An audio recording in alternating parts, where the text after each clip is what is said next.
साथियों नमस्कार, good morning. तो साथियों, जातिगत जनगणना का जो अगर हम कहें मेहनत, तो विपक्ष और ओबीसी महासभा ने जो मांग की है उसका परिणाम है कि हाल ही में प्रधानमंत्री जी ने कहा है कि अब जो है जातिगत जनगणना कराएंगे। तो जातिगत जनगणना होना ये ओबीसी के लिए बहुत बड़ी खुशखबरी कह सकते हैं, क्योंकि आने वाले समय में मध्य प्रदेश में 2011 की जनगणना के अनुसार 50% से लेकर 51% की जो जनसंख्या थी उसका जो है आंकड़ा आया था। लेकिन अब ये आंकड़ा और बढ़ेगा ही, जो लगभग 50 से 60 के बीच में भी हो सकता है। अब ये पता चलेगा तब जनगणना होगी। लेकिन साथियों, जनगणना का जो टाइम है वो थोड़ा सा लंबा चलता है ना। हो सकता है 2-3 साल लगा लें, 5 साल लगा लें, ये भी हो सकता है। लेकिन मेन बात ये है कि अब हमें ये श्योर हो गया है कि ओबीसी का हक है और बाकी सभी कैटेगरी को जो उसका हक है वो अब मिल जाएगा। तो अब फ़िलहाल हमें क्या करना है, अभी जो 18 तारीख को जो मूवमेंट होने वाला है, जो आंदोलन होने वाला है भोपाल में, उसमें सभी अभ्यर्थियों को ज़्यादा से ज़्यादा संख्या में पहुंचना चाहिए।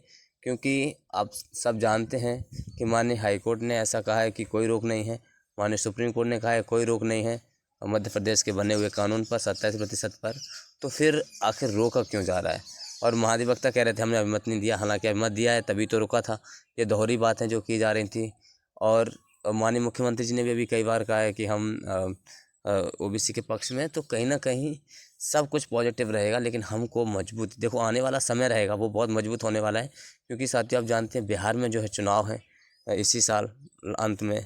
तो संभावना है कि वहाँ भी रिजर्वेशन की जो मांग है ओबीसी की और एससी और एसटी की, वो बहुत अच्छे स्तर पे चल रही है। और मुझे लगता है जैसे ही चुनाव वहाँ पे होंगे तो इसका क्राइटेरिया भी और इसकी जो मांग है वो भी पूरी होने की संभावना है। और संभावना इसीलिए बढ़ जाती है क्योंकि आने वाले समय में जातिगत जनगणना होनी है, ठीक है। और इसीलिए हमें मध्य प्रदेश में भी जागरूक रहना है। तो सभी साथियों से मैं निवेदन करता हूँ जो अभ्यर्थी प्रभावित हैं, हालांकि ओबीसी महासभा और विपक्ष ने जो मजबूती से जो रखा है पक्ष, जो लड़ाई लड़ी है, जो संघर्ष किया है, उसका परिणाम जातिगत जनगणना होने के बाद हमें मिलेगा, जिसमें इसमें ओबीसी को मिलेगा, बाकी कैटेगरी को भी मिल जाएगा जिसकी जितनी हिस्सेदारी उस हिसाब से। लेकिन अभी अगर हम बात करें अभी हाल ही में क्या करना है, तो हाल ही में हमको 18 मई को ज़्यादा से ज़्यादा संख्या में भोपाल पहुंचकर जो भर्ती प्रक्रिया रुकी हुई है, जिसमें ओबीसी अभ्यर्थियों को जो रोका गया है और जो प्रताड़ित किया गया है, उसकी जल्द से जल्द प्रोसेस स्टार्ट हो सके, जल्द से जल्द नियुक्ति प्रक्रिया चालू हो सके। इसके लिए हम सबको जो है ज़्यादा से ज़्यादा मेहनत करनी है। तो आप सभी ये वीडियो को फॉरवर्ड करें ज़्यादा से ज़्यादा, क्योंकि 18 मई का जो मूवमेंट है, 18 मई का जो मूवमेंट होने वाला है वो बहुत ज़्यादा अहमियत रखेगा। क्योंकि हम इस मूवमेंट को अच्छी तरीके से अगर सफल बना लेते हैं अच्छी संख्या में पहुँच, तो हमारी जो प्रक्रिया है वो जल्द स्टार्ट हो जाएगी और हमारी जो नियुक्तियाँ होने लगेंगी। नहीं तो ये मान लीजिए कुछ भी अर्थ नहीं रहेगा, कोई मतलब नहीं रहेगा। क्योंकि हम जितने हैं दिनों दिन लेट होते जा रहे हैं और दिनों दिन शोषित होते जा रहे हैं, दिनों दिन प्रताड़ित होते जा रहे हैं। तो सभी से बस मेरा कहने का यही मतलब था, आने वाला जो समय रहेगा वो सिर्फ संघर्ष की जीत है, ठीक है। वो उसमें अधिकार हमको मिलेगा ही, 27% से ज़्यादा ही मिल सकता है। लेकिन 27% तो कोई छीन ही नहीं सकता, ये तो स्वाभाविक सी बात।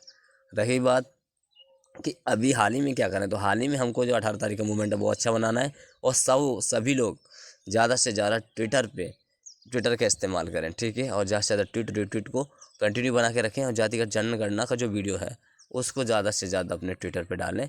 साथ में अपनी जो पोस्ट है, अपने जो वैसे वो भी अभी पुलिस के होल्ड हैं, वर्ग 3 के होल्ड हैं, वर्ग 2 के होल्ड हैं, वर्ग 1 के होल्ड हैं, 2018 की भर्ती के होल्ड हैं, 2023 की भर्ती के होल्ड हैं, सभी उसको अपने पोस्ट में लेकर पोस्ट करें, ठीक है साथियों। धन्यवाद।